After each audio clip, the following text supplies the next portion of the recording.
But on the other side, like, APX was close for most of it. Yeah, they certainly were, but now on the blue side, the pressure is on. Will Apex take us to a Game 3, or will Team Liquid close it out with a quick 2-0? Looks like they're going to deny Ray his Jarvan. Wouldn't be surprised to see a Cassiopeia ban after that. Yeah, I think you're absolutely right. Those bans worked for them in the first game. While Swain Zilean was a little annoying to deal with, they seemed to be fairly successful. Shout out to Fabi as well for hitting all of his Ashe arrows. Yeah, I would love to go back and actually take a look at his accuracy over the course of the game. That guy was on point. But next ban is going to be Kindred, banned away from Dardoch.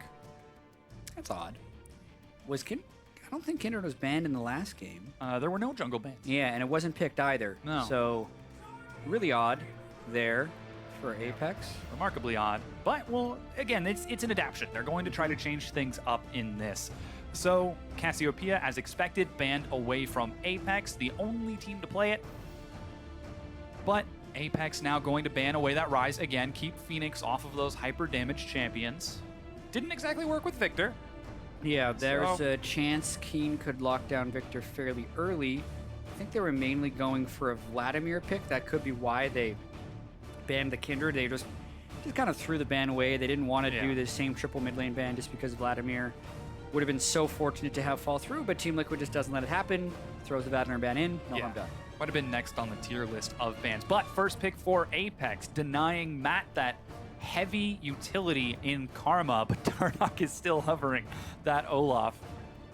Yeah, Sivir wasn't banned this game, so they could still try and speed up with Fabi on Sivir if they wanted to, but I definitely think Olaf Shen would be less lethal without the Karma. Yeah. You know, the less fast Olaf runs, the less dangerous he becomes, and Karma is a pretty key component in that. Mm-hmm. But looks like they decide to change it up. It's going to be Trundle locked in and Nami for Matt, so support in top lane. Yeah, I think that's smart as well, especially if they want to lane against a Karma. It is very important to have some level of sustain and the ability to poke back a little bit, since Karma can't sustain up very well. And Lorlo has also had some really good games on both Aurelia and Trundle, so I like the fact that they're going back to Trundle and expect to see a lot of ganks for that lane from Dardoch. Yeah, Lurlo might be expecting that Swain once again, and Trundle very well equipped at dealing with it. Speaking of which, Keen gives it the old hover. We'll see if he decides to lock in as Apex. So far, they've only shown possibly support, possibly mid lane. We'll see what they decide to go for. Yeah, definitely haven't shown much. Swain was top lane last game, could very well go mid lane this game if they wanted to. Yeah. I think Swain is actually a good lane against Trundle. Trundle can run away with it if he gets a lot of magic resist, but we've definitely seen that matchup swing in Swain's favor occasionally. Yeah, Swain is locked in, and Shrimp going to return to that Rek'Sai once again in game 2. Yeah, I don't think there was necessarily any flaws in his Rek'Sai game. Locking it down fairly early. Also, since they have the Karma, Dardoch's Olaf wouldn't be as good. Also can't go for the Kindred since it's banned away. Still likely to see him play Olaf, I think, but... Ooh, would he do it? Nidalee instead. Awesome. Yeah, decides to commit to the Nidalee, and Fabi says, I bet I can get 110% of arrow accuracy. Even the ones he doesn't shoot, he will burn a flash. No, we'll see. Nidalee will be fun to see from Dardoch. He's got to be a little bit careful. Should not get too crazy, but that's a whole bunch of sustain the team would build up. They can get quite a good poke seat comp if they really want to. And Nidalee can obviously apply a lot of early pressure for all the lanes, most importantly, Lorlo, I think. Let's see what Apex does. Yeah, 25 seconds on their final 2 picks. AD carry going to be necessary in either top or mid, depending on where that Swain gets flexed. Might even consider that Zilean, but no, Twisted Fate locked in for Keen. Yeah, Keen has had some solid Twisted Fate performances and some not so solid ones. One after the other, actually. He won against Phoenix 1, another one against Phoenix 1. But it's good for overall map control. And it's, I think, a good pick against Nidalee as well, who likes to get super aggressive. It's a good way to stop some Nidalee ganks, since it's usually a pretty squishy build. Also, it gives them really long-range initiation when they combo with the Jhin. But it's a little bit weak on the overall tankiness for the team. So we'll see how that plays into the Ashe arrows from Fabi. It'll be up to Shrimp and Keen to absorb those before Team Liquid can collapse. As Liquid, now looking at their final pick for Phoenix, gets to counterpick against that Twisted Fate. He's had some very strong mage performances over the past few weeks, and looks like he's going to try to continue it up with that Assassin LeBlanc. Right on. So definitely turning up the aggression a little bit. This time, so there's no Zillion in the game, so when they do land an Ash Arrow, they can potentially get larger gains because they don't have to worry about that happening, and they definitely want a large amount of burst to take down Ray early on in fights. That's potentially why they're doing the LeBlanc. So not the same level of like persistent team fight threat from Team Liquid, but Apex as well doesn't have the revive for Swain this time, and a much different lineup overall. Yeah, we'll have to see how the teams adapt. Apex, the pressure is on for them to take us to a Game 3, whereas Team Liquid going to be going much more aggro with the Nidalee LeBlanc. Yeah, Team Liquid will be wanting to win this one pretty quickly, and they're going to want to get Lorlo ahead so he can become a big split-pushing threat, and then allow the LeBlanc to take over from there.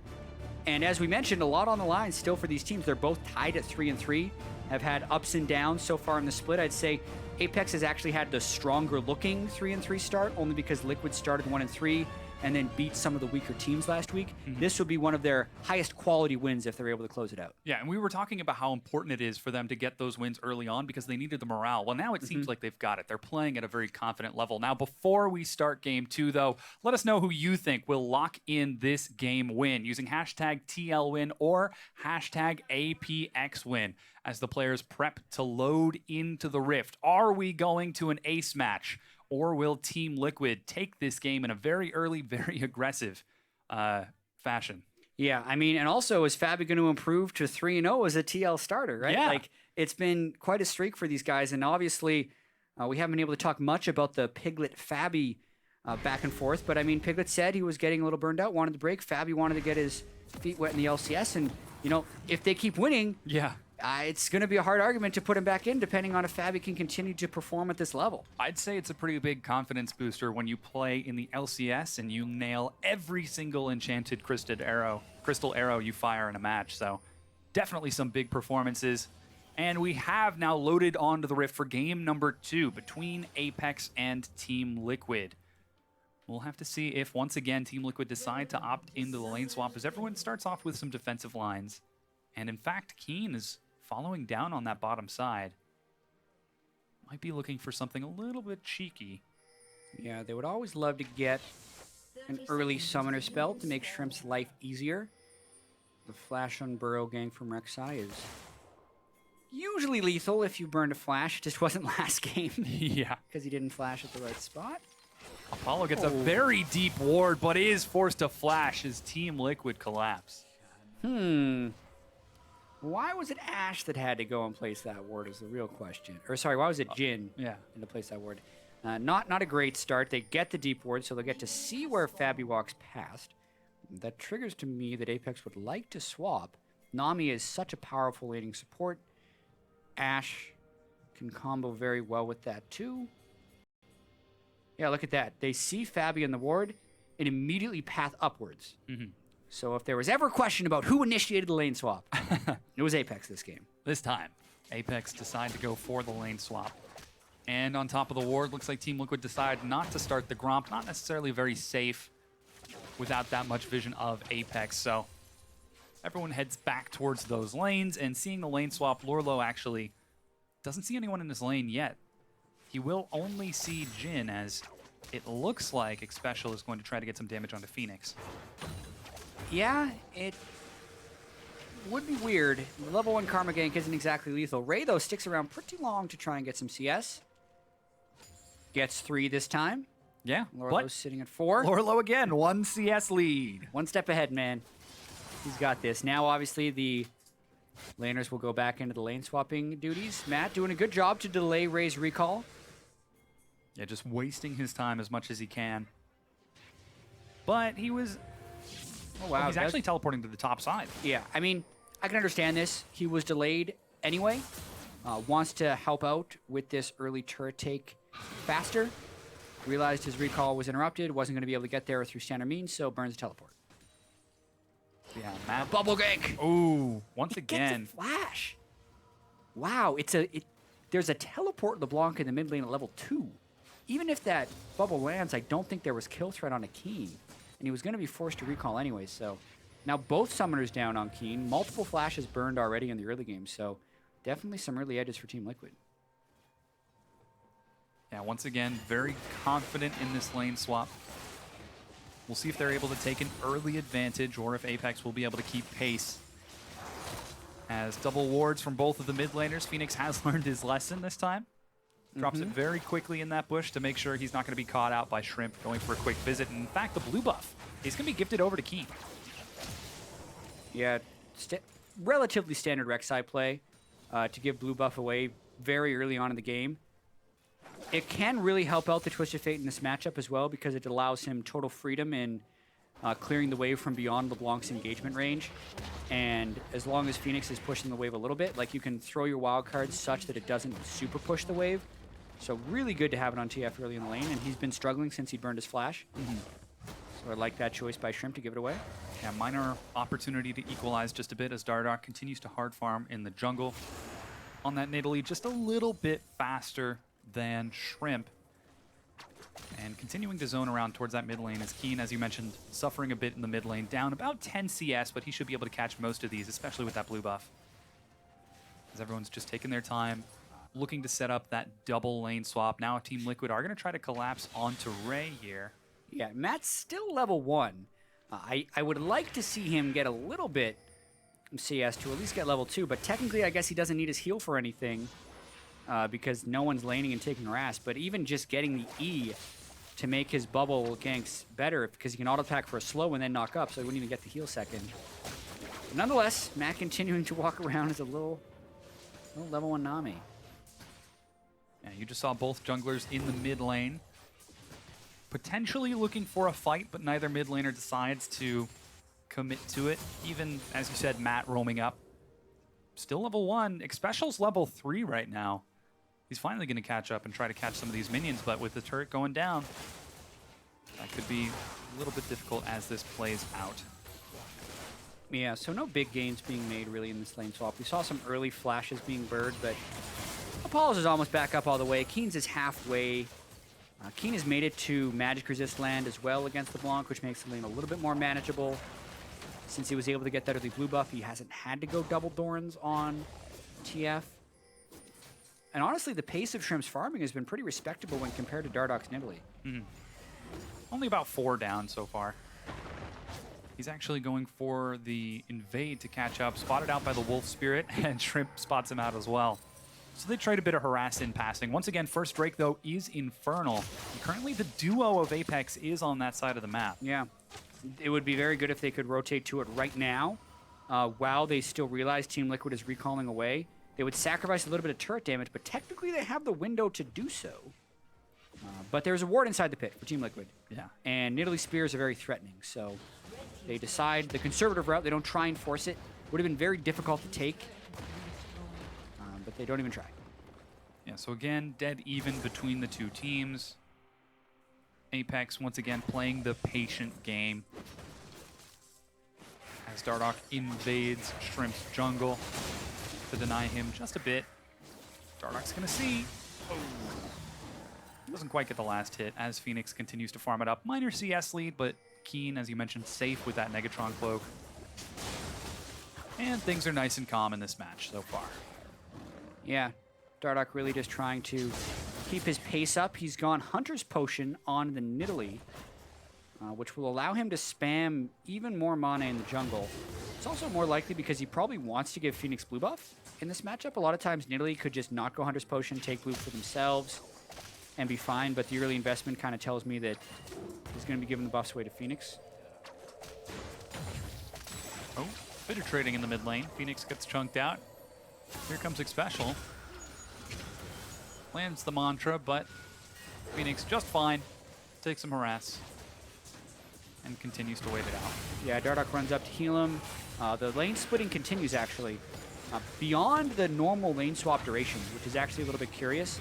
A lot of times you'll swap back to somewhat standard lanes after you've done the double turret trade, but Here we've actually seen Apex swap again, and they're already threatening kind of an inner push. The reason you normally don't see this is it's later into the game, and it makes Drake a much easier objective to take, since people are pretty strong at this point. Team Liquid matches up. Maybe Apex will then get Rift Herald for Shrimp and exact the Infernal Drake. Yeah, we'll see what objectives they're deciding to trade. Apex are actually roaming back towards the mid lane, but Phoenix with the recall is completely safe. They're actually hoofing it all the way down. This is really interesting because the teams technically don't know where each other are. They could be either taking the Rift Herald or the Infernal Drake, but they actually meet in mid. Yeah, Spear catches Ix Special. He's chunked down to half. The arrow catches Apollo from long range. Phoenix dashes forward with the chain. First blood, Team Liquid. These Ash arrows are so on point, and the team able to follow up on it. Whew, they burn multiple summoners. Apollo ends up burning heal. Like specials out of summoners, and Team Liquid pick up first blood for Lorlo. Plus, they can take the Drake on the backside most likely. Yeah, big pickup from Liquid. They do have Smite on Dardoch. Shrimp is on the side, but decides not to contest it. Gets a ward over a wall. Try and steal. Oh, yes. Dardoch hasn't missed a Smite yet this series. No chance to start now. Yeah, let's take a look at this kill one more time. Spear is assisted by Lorlo's Pillar. Fabi shoots it from...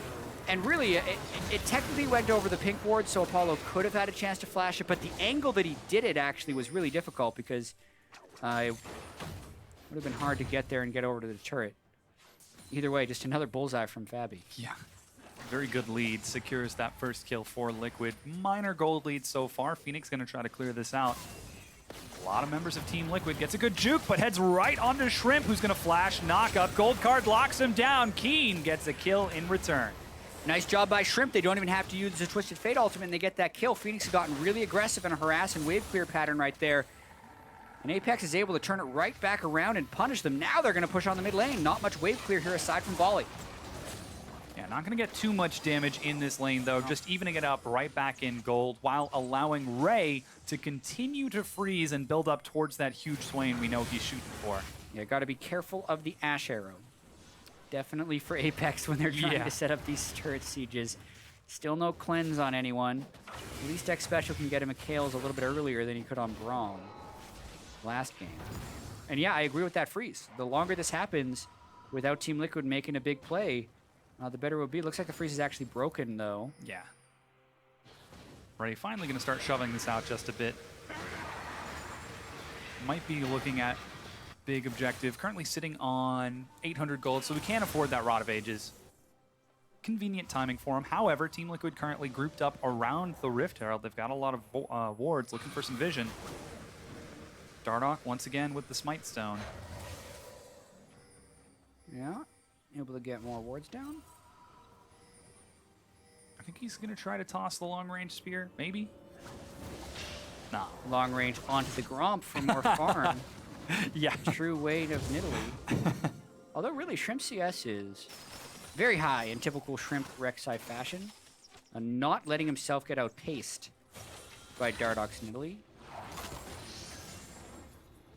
Lorlo continuing split in the bottom lane. Oh, Snare Get actually him finds again. Phoenix, but he's able to distort out of there. Again, Apex group 4 members in the mid lane try to bully Phoenix away. They're going to get some good damage on this turret. As you mentioned, there's not a lot of wave clear. They're ahead in tempo for sure. Ash Arrow coming through. Is this one going to land too? Oh, it is. It finds Shrimp, but that is the tankiest member on the team.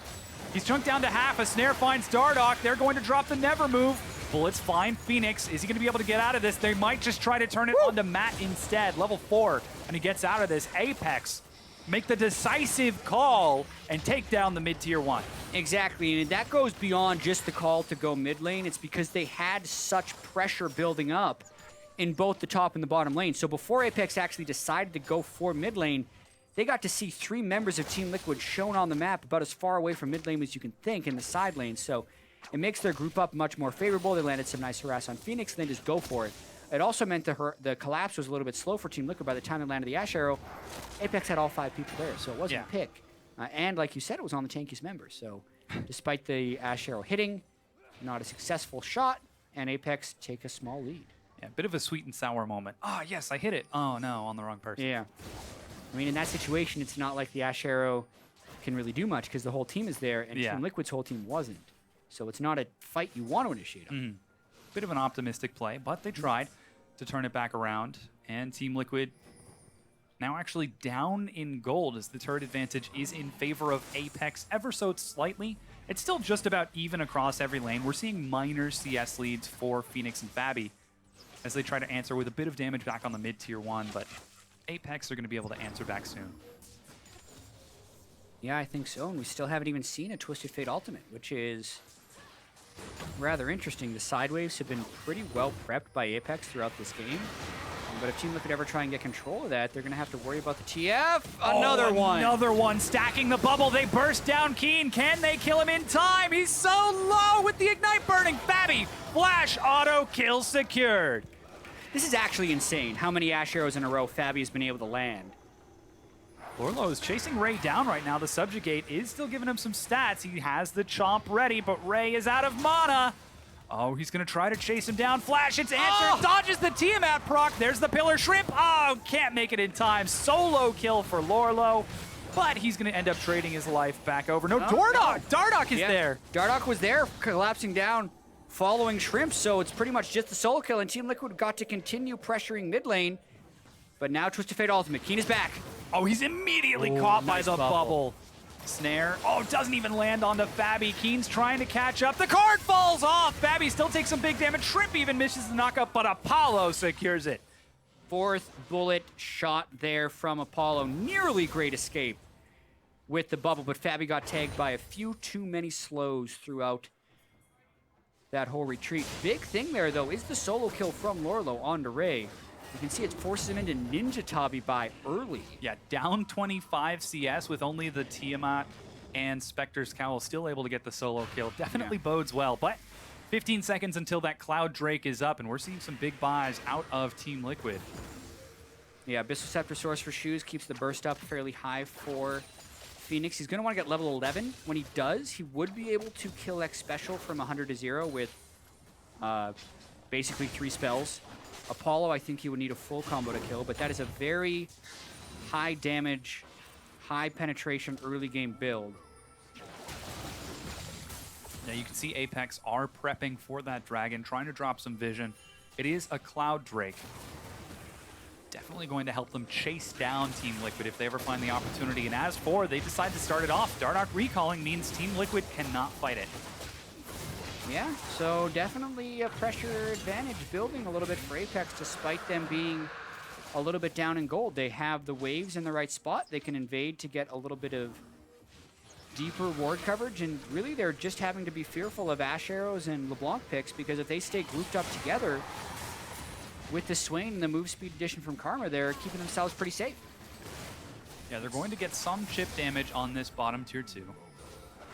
Not quite too much. Ray just zoning away. It's a lot of long-range poke, but Team Liquid should be fine taking it for now. Team Liquid is just stalling that one out because they know Lorlo has the wave pushed on the other side thanks to Tiamat. He's going to get some time on this turret very soon.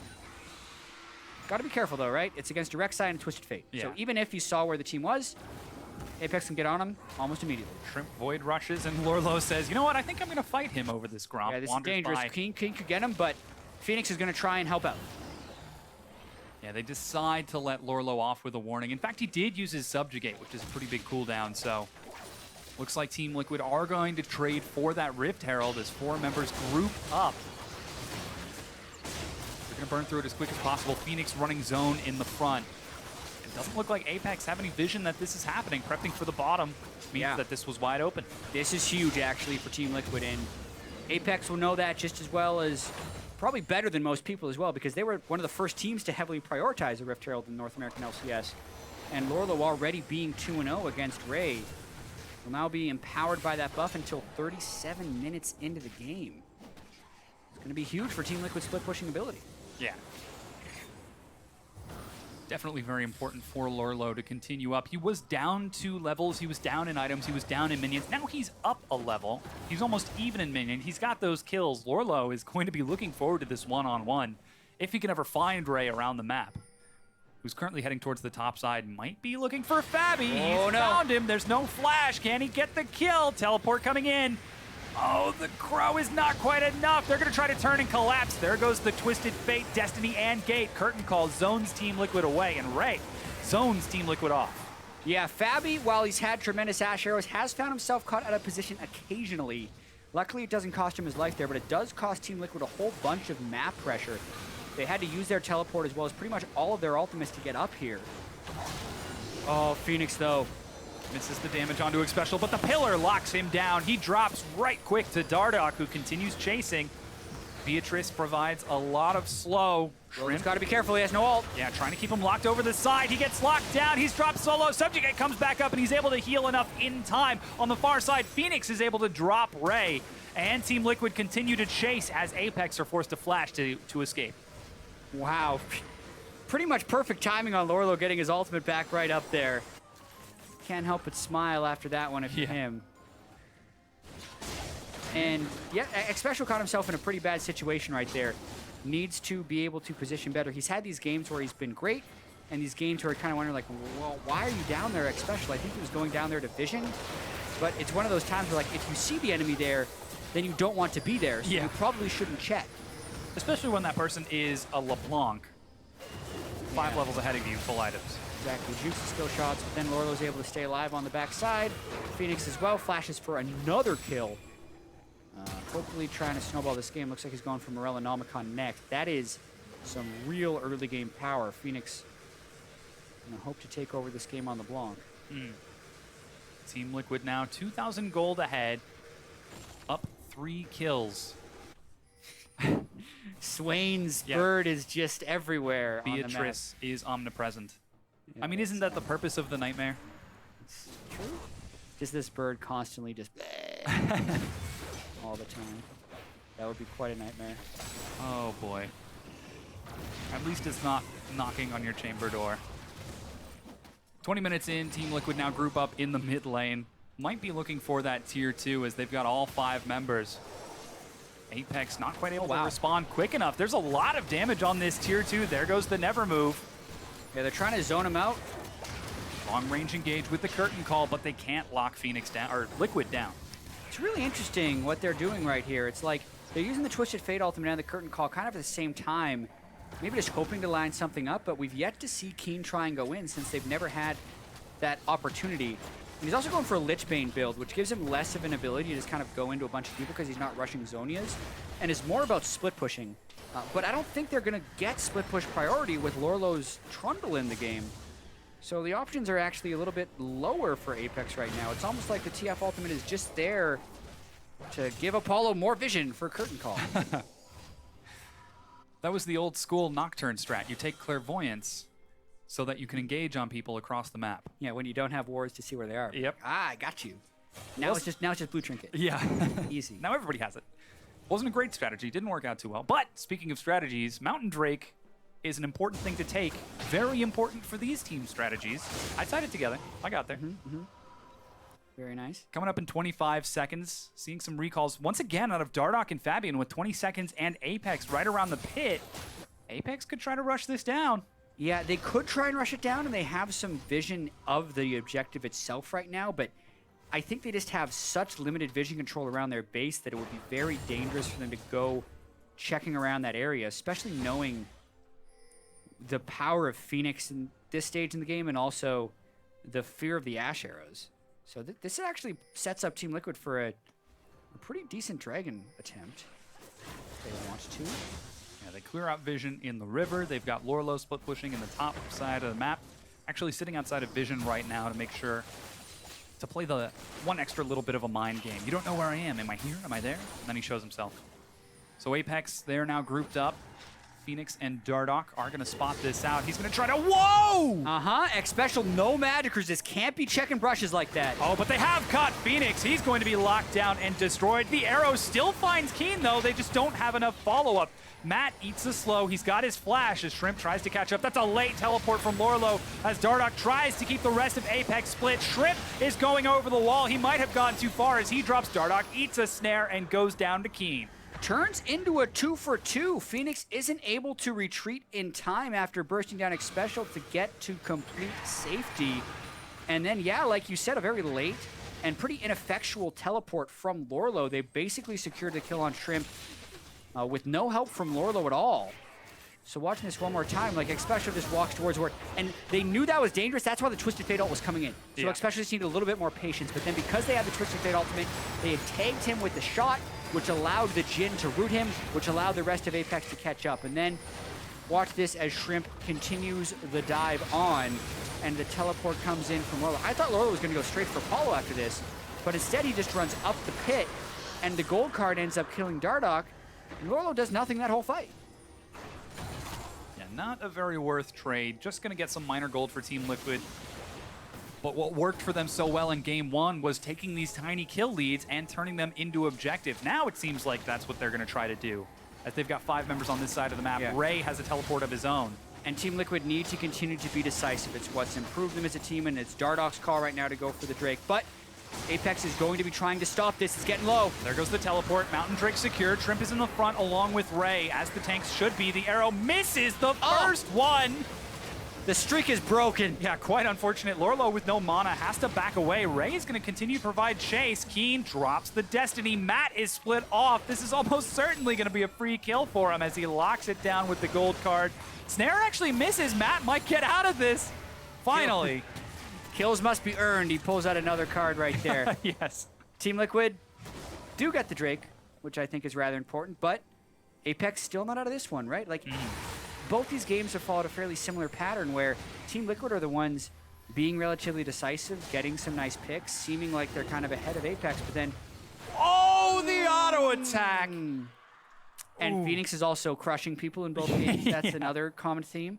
But to continue, it's like Apex, despite all these things, are staying right in it where you still think they're going to have a chance at some point. Like, Keen's Twisted Fate is doing a whole bunch of damage as well. Aegis obviously being completely unmatched to try and diminish the spraymatic damage they're getting.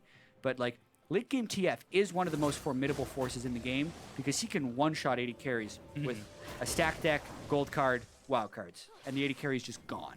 So that will always be the case for Keen later on in this game. And if they can control vision, keep Ray in the farm position, like they would still have a chance. But it's still in Team Liquid's hands because they're the ones making the aggressive calls. So important for Apex to try to contest that vision as best they can. But Liquid very active with the double sweepers. In fact, Phoenix also with a sweeper. Going to try to deny it as much as possible while Ray continues to catch minions in the mid lane. Taking stock of the CS, it's fairly even. We're seeing minor advantages here and there. Dardoch has finally managed to pull ahead in CS from consistently invading. But in terms of overall gold, it's generally pretty close down the line. Maybe 1,500 gold for Dardoch is the biggest opening. Sure. Obviously, the Infernal Drake will add more value as last game. And the next Drake will be Infernal as well, so if Team Liquid can get double Infernal, that will be incredibly valuable. Now Apex are looking to push their vision into Team Liquid's top side of the map. Lorlo going to try to defend as a spear tags Shrimp. Phoenix is on the other side, but Teleport LeBlanc has the luxury of joining fights a little bit late. Apex are going to try to shove this forward. They've got 4 members there. Once again, Xpecial trying to zone with vision. Team Liquid having to buy a fair bit of time here with Phoenix going over for that blue buff. Obviously, though, they don't know that Phoenix isn't there. They also don't have total vision control about potential LeBlanc flanks, so Apex needs to respect all that initiation potential and back away. I think it's like a Schrodinger's LeBlanc. There both is and isn't a LeBlanc in this bush, so you have to assume there is. Yeah, especially if you're Xpecial. It's going to make him very timid about where he goes this game. Oh, Dardoch eats a snare. Matt takes 1, 2 bullets. The third and fourth are going to miss, though. And that was the Destiny Gate once again. So Keen and Apollo using those ultimates in tandem. Really, it feels like Keen is just trying to enable Apollo to land more of them because it doesn't look like he's even thinking about following up on these until he has Zhonya's.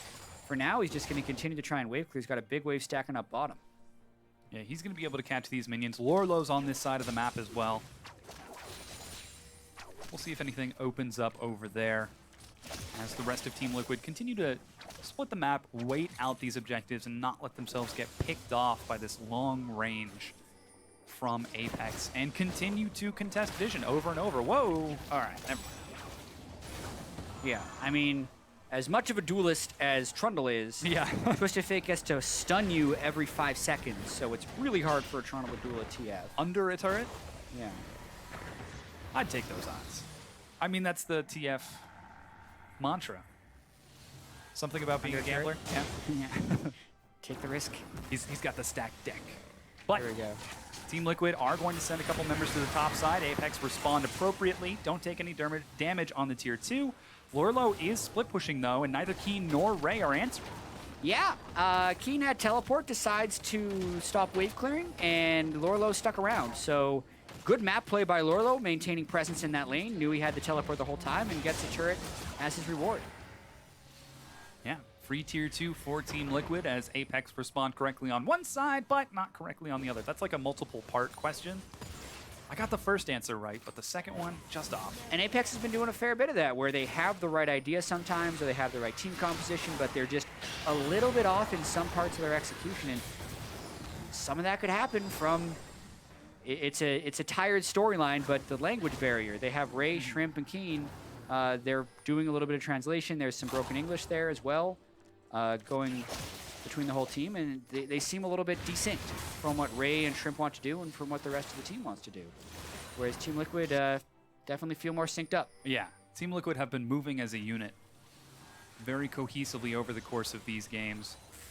And we'll see if they can continue to use it. They're going to try to catch Dardoch. Oh no, they're turning on to Matt instead. They'll take the consolation prize. Another arrow hit. Oh. Matt eats a huge crit. Dardoch with the Zhonya's buys enough time. The rest of Team Liquid collapse as they're forcing Apex to back away. Dardoch is going to chase. Spear finds Ray. Does he follow it up? Phoenix lands the chain. He gets knocked up, but they're able to drop Ray. Dardoch is going to have to hop the wall. Does not succeed. Apollo gets the revenge kill. Lorlo is going to continue to chase, though. He's got the assistance of the rest of his team. There's another knock up and stare. He's taking a lot of damage from the turret, but they're dealing it back to Shrimp, who's going to get out just before he finally goes down to the volley. And Team Liquid take 4 kills for 1. And Apollo's the only one alive at the end of that one. The way they turned around Keen's Twisted Fate initiation was majestic. They landed every CC and didn't even let him get his gold card off.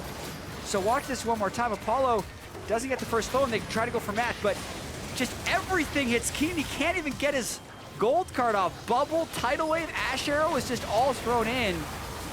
And then Lorlo comes into the fight, and TL lands a bunch of skill shots down the stretch, so they get a bit of damage onto Ray. They get the chain early. Dardoch jumps in. Shrimp actually stopped him from chaining it, and then Dardoch can't jump over the wall to finish, so a slight misstep there, but then Lorlo goes for the slow, and then it looked here like Phoenix was going to greed. He wanted that special and Shrimp, because he could have very easily finished off Shrimp, but he goes past him, distorts in, just so he can combo down X special. A volley finishes off Shrimp. They get their 4th kill of the fight, and they take the inhibitor afterwards. Plus, they get their 2nd Infernal Drake of the game. Yeah, Team Liquid are propelling this game further forward. And Apex, once again, they're making... This time, they're making the decisive calls. All right, we go for the pick. We look for the fight, but Team Liquid were able to juggle it out and turn around the chase to pick off a successful kill in answer. And this is honestly the transition that every team needs to make to become a top team. They need to be able to make the aggressive play without really favorable odds. Yeah. Right? In close odd situations, they have to make a play that will allow them to win. And that's something that Apex hasn't necessarily shown that they can do consistently. Even when they were a challenger team, which is obviously slightly a different roster. Oh, they're going for another kill. Yeah, they're going to try to pick off Matt. Once again, the CC chain begins. Matt finally is going to drop this time. Dardoch hops the wall. He's spotted out by a lot of wards. Lorlo in the back line got a great teleport. He's going to single-handedly zone 1 versus 3 while the rest of Apex look to collapse. Team Liquid are coming around the corner, but they can't get there in time. Shut down by Apollo. And good job by Apex for not relenting on trying to make plays. They have a lot of initiation potential with Jhin and Twisted Fate. And it's something that they weren't necessarily able to do in Challenger, and it's something they haven't necessarily been able to do during this series. They were the team that played the really long games where they'd wait until they have a 20,000 goal lead and then just win because of that. But teams in the LCS won't let you do that. Team Liquid has consistently had a slight goal lead on Apex, which means if Apex wants to get back in the game, they can't get it by farming, and they have to get it from playmaking. That was a play that was worth making, and they did it well. Yeah, finally going to close things up just a bit and reset Team Liquid, allow Apex to catch up in gold. We'll see if they can continue to make these decisive plays, as Vision is so instrumental for these two teams to enable the plays for Apex. And Liquid, triple sweeper, are going to try to deny that as much as possible. Yeah, definitely. Both teams relatively similar Vision strategies. Sightstone on Shrimp to give him a little bit more coverage. Therefore, Team Liquid tries to get a little bit more ward clearing. Phoenix also, remember, had a Dark Seal earlier. He upgraded that to a Soul Stealer. He's currently sitting on 9 stacks. If he dies once, he will lose all of those because you lose 10 upon death. So he has to be maybe a little bit less reckless, but they're going for Ray. They get the slow. Oh, he actually stands and takes the tidal wave. Dardoch chases forward. They're going to try to collapse on him. He's down to half. Ignite gets Grievous Wounds. The arrow lands, and they secure the kill onto Ray. And a really nice zone use by Dardoch right there because Keen was moving in to burst him down, but the 2.5 seconds of stasis bought the time for the rest of Team Liquid to come up and push Keen back. So a very ambitious move going on to Swain, who they've been able to shut down quite well this game. Team Liquid. But it still takes a lot to kill him. Yeah, it certainly does. Team Liquid now pinging onto the Baron. Ray is dead for 20 seconds. He's going to have teleport, though. There goes the curtain call. 2 bullets find Dardoch. If he can burst him down, that would be huge, as Apex are going to try to contest this. Yeah, they kill this really fast. Phoenix going to try and burst X special. Doesn't get him. Maybe they go back to Baron. Yeah, they turn it into a fight instead, zoning the rest of Apex away. Baron still hasn't healed. They're going to burst it down, secure despite Shrimp's flash, and they're going to turn now onto Shrimp. This is the fight they were looking for, and that's going to be Shrimp going down. Snare locks down Lorlo as the rest of Apex back away. Ray teleporting in awfully late. Keen tries to force it into a fight, gets the wild cards, but does he have enough? No, as Phoenix flanks and picks up 2. Fabi flashes the wall away from Ray, and they will be able to catch Fabi. Another arrow lands, but Fabi not long for this world. Baron was secured, and oh, is Keen gonna chase? Nah, decides not to. Yeah, and very slim margins that Team Liquid is operating under right there because the flash from Shrimp was just a millisecond after that Baron had gone down. But it was also pretty smart by Team Liquid. Lorlo had zoned out the rest of the team, meaning if Shrimp is gonna go into for the kill, it's a suicide mission. No way! 21 stacks on his Soul Stealer right now. He's picked up 3 kills in that fight. So Phoenix going off once again Yeah. in this series. 8-2-4, complete some big items. Here's that fight once again at the Baron pit. Yeah, I mean, Curtain Call is a great spell to try and disrupt the Baron, and Team Liquid did a good job of not completely going for a steal here and trying to push Apex back off the side of the pit. Phoenix gets some good harass down, but then notice here, the Trundle Pillar goes down. So Apex can't actually funnel all the way through without severe threat. Team Liquid go to burst the Baron. Dardoch smites as Shrimp flashes in. Then the rest of the fight progresses. I actually really heavily dislike the teleport location from the Swain right here. There are plenty of locations to teleport in that are closer to the fight, but he teleports in the mid lane and has to run in. And this was actually a pretty close fight. Phoenix was picking up a lot of kills, but Keen was full health, Apollo was full health for a lot of it. And Ray goes in for a bunch of damage, but he actually got picked off, and now Apollo's dead again. Yeah, Team Liquid steamroll down the mid lane, and Apex cannot respond quick enough.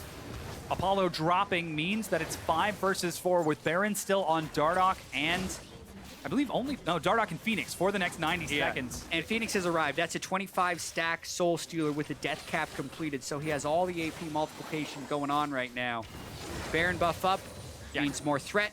Lorlo's just getting them that bottom turret, so they either go for the win or they go for double inhibitor, or both.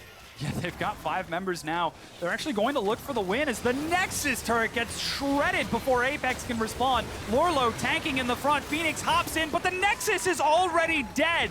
And Team Liquid 2-0 Apex. Yeah, Team Liquid ran away with that game down the stretch.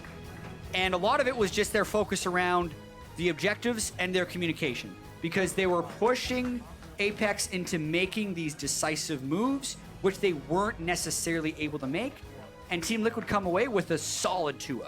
Yeah, very confident win off of that. I mean, Fabi landing arrow after arrow after arrow, and the bulldozer of Team Liquid following up time and time again to convert those 1-off, 2-off kills into objectives. Just opened up so much for Team Liquid. Yeah, for a team that started the split 1-3, sitting at 4-3 now has got to feel pretty good. And also, Phoenix has been consistently performing now. He won 3 Player of the Game awards in 4 of their wins last week. And he continues to excel. He has that one weakness where it's like, you know, early in the game, man, you're too greedy with your trinkets. Yeah. And sometimes that bites him. But like outside of that, the guy is playing out of his mind right now. Mm-hmm. Keen had a decent performance, but like when he started getting ahead on the Blanc, combined with the decisiveness of the Team Liquid team and Fabi on Ashe to create the initiations which allow Phoenix to excel, seems to be a recipe that's working very well for Team Liquid. Mm-hmm. taking out Apex rather convincingly in this 2-0. Though we are still seeing many good things from Apex. In Game 2, we saw much more decisive calls for them. We saw them contesting objectives much more actively. Yeah, and it's something Apex is going to have to continue to improve upon because they had such a good start to the split, obviously 2-0, and now they're kind of falling back to earth a little bit, but it's obviously, it's a long split. This was the 7th match we've had. It's going to be a double round robin. Every team is playing 18 matches, and 6 of the 10 are getting in the playoffs. So Apex can obviously use this split to continue to improve on those things, get their communication better, because even in a lot of these games, like, they're very close, and it's not like all their individuals are falling behind. It's a little bit of the cohesion they have to be able to get down, and Team Liquid was just the more decisive team. And that's kind of what you said a little bit earlier, the fact that that's really the big difference we're seeing. Yes, they have the mechanical skill, but acting as a team really to get to that top tier level, that's still something that they need to perfect a bit. Yeah, and it's going to be exciting to watch the rest of the split, right? Because it just feels so competitive right now, and I'm not sure if it's just a combination of having a fair number of teams on the same level, or if it's the fact that we're playing best of 3s now, so we're just seeing a much larger volume of games, and we're seeing a lot of things traded back and forth. But a 2-0 like this has to feel really good for Team Liquid. Even though it counts just as much as a 2-1, it's nice to be 2 and done and come away with a win. It certainly is. But now for more on that 2-0 match win, let's go to Dash and Kobe. Thank you very much, guys. It does have to feel good to get a 2-0, not just the series victory, but to do it in a 2-0 fashion for this Team Liquid roster that has brought in Fabi and seemingly done so without any hiccups. I mean, they look very solid as this group of 5. Oh, yeah, and like we said at the beginning of the show, it's important for these teams because these are the 2 of the 3 and 3 teams. Right. They're jockeying for the middle Makes position the victory here. even sweeter. Exactly, and as you say, Fabi, pointing him out, he was huge, on this Ashe. I really like Fabi's Ashe. Obviously, they talk about a lot, high accuracy on the arrows. He's also positioning, I think, pretty decently in the team fights, considering the amount of things that were on the ground for him to work around. Slotting into his role very well, especially given the fact that these 2 games in particular were carried by Phoenix in the mid lane in terms of damage and that in that regard. So for him to be able to opt into, I'll play the utility ADC. I'm totally okay with that and roll through that way. Jumping into this series, though, I do want to take a look at champion select for this game because once again we see some interesting things come out. So as we pull this up here, again, you get this Swain pickup by Apex, putting a lot of resources into Ray in the top lane, really wanting to put him in a position to carry. And this time, Lorlo on the Trundle on the other side, a little bit more ability to actually 1v1 in that lane as opposed to the Shen just trying to hang on. Yeah, the Trundle, I love that Trundle right now just because he's so efficient in the top lane. He can win, pretty much all melees, and then he can even do fine against ranged champions, or most ranged champions. But also, it's very important for you to pick a tank versus a comp that has Jhin. Not only is Jhin, not the best at killing tanks, but you need someone to stand in front for those curtain calls. Right. And if we're looking at the Apex comp, I actually really love Jhin-centric pick comps. And so what they did is, combo the Jhin with also speed bursts for the rest of the team and a Twisted Fate. Right. So you have so much long-range pick potential. And you can see they kept trying to go for it. They weren't able to execute most of the time. But I do like those styles of compositions if you're looking at a team that has a whole bunch of squishies, a lot of targets to pick from, and you can pop those ultimates when they're spread out, so you can try and attack just one area of the team. Yeah, in a perfect world, everybody dodges the Jhin ult, but we know that doesn't exist very often. Serpentine, we get back to that every single time. No, but having that... Spoiler, Game of Thrones, not everybody dodges arrows perfectly. Having somebody who can jump in front definitely is helpful. Now I want to dive into the game itself. Relatively close early game, both teams operating, in the lane swap. Similarly, I mean, we saw both top laners snag a couple CS, make the rotations as they need to. Gotta grab those first 3 and run away with your life. And then very interestingly, we saw both teams throw some focus towards the mid lane. We saw a little bit of focus by Immortals in the mid lane in our last series. Here, both teams saying we're going to show up and try and affect this lane. Yeah, we say focused on the mid lane. It was Phoenix just blasting Keen pretty early on in trades. It's like, I'm focused on the mid lane here. Level 1, level 2, those trades were gross. Yeah, Matt did come in with the bubble to get the flash also, but Phoenix was already taking things into his own hands there. And then the part you mentioned, the turnaround here, when Apex were going to Keen is getting blasted, we need to turn this around on him. And they actually focused on the LeBlanc. Try and punish the LeBlanc for her very risky wave clear, because, she will level up the distortion. However, it's dangerous to go in for that. And if you bring the rest of the team, you can try and punish the assassin, lack of reliable wave clear, basically, and safe wave clear. And they actually did that, and they were able to get some momentum back in the game by pressuring that mid turret and eventually getting it. But then, and also you open up the map for your, long-range pick comp to work. But as we saw, they were unable to get those because Fabi just kept on nailing people with arrows. He really did. And that LeBlanc kept him down for a little bit, but eventually he did reach that 25 stack of Magi's, that very terrifying 25 stack Magi's, where he's like one comboing your tank Rek'Sai. You get a 25 stack Magi, you get player of the game. Yeah. Basically. Oh, we'll get to that. We're going to award him that probably pretty soon. But Spoiler, before we do that, spoilers. Kobe, you're ruining everything. No, before we do that, we're going to dive into a replay. 29 minutes into the game. This is one of the only full-on team fights in this game, but turns out as a 4-for-1 plus the inhib for Team Liquid. Right, and you can see the attempt there from APX. They're like, okay, double pop the ult. They go all in on it, but it gets turned around very quickly by Team Liquid with the counter engage. And then Dardoch able to keep up the chase, and Phoenix, as you said, plenty of damage there behind him. Lorlo's on the front line just chasing them down. Nothing really spectacular about that team fight. It's just about the turnaround there from Team Liquid. They were able to dodge and counter initiate on this long-range pick combo of the Jin Twisted Fate multiple times. Right. You do also see the power of Team Liquid's ability to re-engage and chase you down, right? Just because you do have the Ashe Arrow, you've got the Pillar Nami, spam. Pillar spam, you've got LeBlanc with very low cooldowns, so she can continue to chase. So they definitely, in the way that they approach that, LeBlanc's not here yet. Let's kite this fight out for a second. Now we're safe to turn around and re-engage. They do play the fight properly with their gold lead, pick up the inhib, which will later net them a Baron since they have the pressure and they can kind of dance around that. So good on Liquid in that regard. But now we got to move to this montage that we're talking about. We had you at home tweeting us all night long, and a bunch of you called out Fabi's huge Ashe performance. So let's take a look at these Ashe arrows.